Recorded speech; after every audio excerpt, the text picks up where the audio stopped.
دیکھیں میں میئر صاحب یہ ضرور کہوں گا یہ احتجاج کی شکل نہ اختیار کرنے دیں. آپ ان سب بھائیوں سے آپ بھی میں اپیل کرتا ہوں آپ کے سب میڈیا ہمارے جو تاجر رہنما آئے ہوئے ہیں خدا را احتجاج سے دور رہیں. اس سے کچھ حاصل نہیں ہونا. گورنمنٹ تو پھر بھی قائم ہوگی. خدا را احتجاج سے پرہیز کریں. میں ہوں افتخار احمد. آپ دیکھ رہے ہیں بزنس ورلڈ نیوز.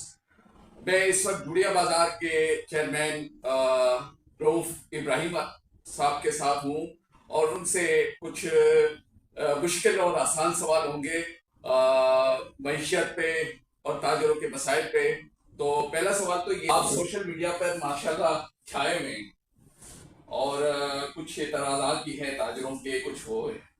ایک تو پہلا اعتراض ہے کہ آپ کرسی چھوڑ نہیں رہے چیئرمین شپ کی یا کسی چیز کی بھی. کہیں بھی جاتے تو آپ کو پہلے سیٹ آپ کو مل جائے. جیسے آپ نے کراچی چیمبر میں فرسٹ ٹائم جب میٹنگ ہوئی تو آپ نے کہا کہ کرسی آگے لگاؤ اور سراج قاسم بھائی کے بیٹے کو آگے لگاؤ. تو اس بارے میں آپ کچھ غلط فہمیاں ہیں اس کو دور کریں. چیمبر آف کامرس ایک اچھا ادارہ ہے اور سپریم ادارہ ہے. جتنے تاجر تنظیم ہیں ان کا سربراہ ہے. دیکھیں آپ، جب انتخابات ہوتے ہیں کراچی چیمبر آف کامرس میں اپوزیشن میں انتخابات بھی لڑے ہیں، 2 لڑے ہیں. وہ بھی سراج قاسم تیلی محروم کی بی ایم جی این ہو خالص میں، اور بی ایم جی این وہ بھی بی ایم جی این ہے. ہمارا کوئی ذاتی اختلاف نہیں ہوتا ہے.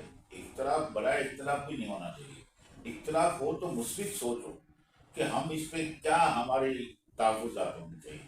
اور ہم چیمبر آف کامرس کے ساتھ ہماری کوئی ذاتی دشمنی نہیں ہے.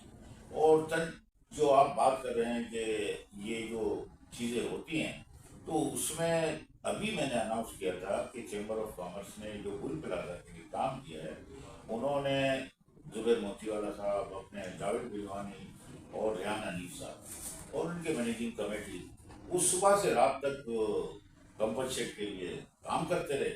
میں ان کو خراج تحسین پیش کیا، کیونکہ دیکھیں یہ کوئی ہمیں پاکستان کے لیے سوچنا ہے. اگر چیمبر آف کامرس ہے، فیڈریشن ہے یا ہماری تاجر تنظیمیں قابل احترام ہے سر. اگر کوئی اپنی سوچ پیدا کرنا چاہ رہا ہے تو وہ سوچ نہیں چلتی. ہمیں اپنی شناخت پہنچائیے، ہمیں بھی اپنی شناخت چاہیے. اب میں جب آپ بول رہے ہیں 6 سال سے میں چیئرمین ہوں، یقینی چیئرمین ہوں، لیکن الیکٹڈ چیئرمین ہوں.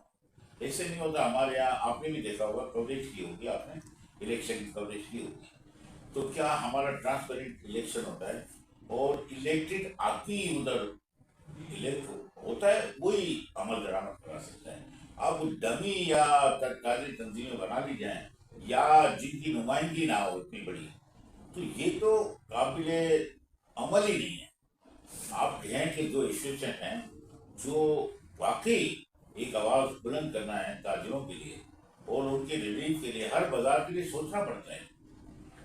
یہی ہوتی ہے ہماری بھی کوئی تنقید نہیں ہوتی. ہم بولتے ہیں کہ مل کے رہو تو تاجروں کا ایک یہ انگلیاں الگ الگ ہوں گی تو اچھی نہیں لگے گی. یہ مکہ بنتا ہے نا جب مزہ آتا ہے.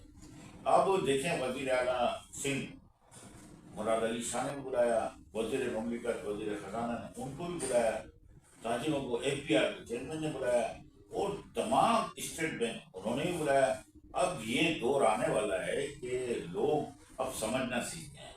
خالی چیمبر آف کامرس کو بھی مدعو کرتے ہیں یا فیڈریشن کو نہیں، چھوٹے ایس ایم ایز کو بھی بلایا جاتا ہے. یہ ایک قابل تحسین عمل ہے. لیکن ایک بات آپ سے عرض کروں، جب بھی الیکشن ہوتے ہیں آپ اگینسٹ سراج قاسم تیلی کے گروپ کے سامنے کھڑے ہو جاتے ہیں.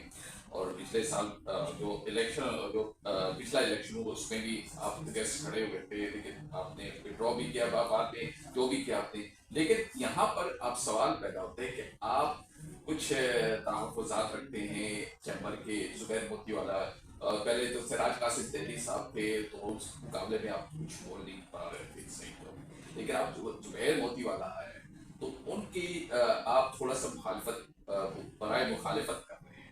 یہ سوال کئی لوگوں کے. دیکھو اچھی بات کہی آپ نے، مخالفت برائے مخالفت ہونی نہیں چاہیے. چاہے میں خود کیوں نہ ہوں یا کوئی بھی ہو، مخالفت برائے مخالفت نہیں چاہیے. ہمیں مثبت سوچ لانی چاہیے. اب زبیر بھائی ہوں یا جاوید بلوانی صاحب ہوں یا کوئی بھی ہو، غلطیاں تو سب سے ہوں گی، میرے سے بھی ہوتی ہیں، کوئی میں فرشتہ نہیں.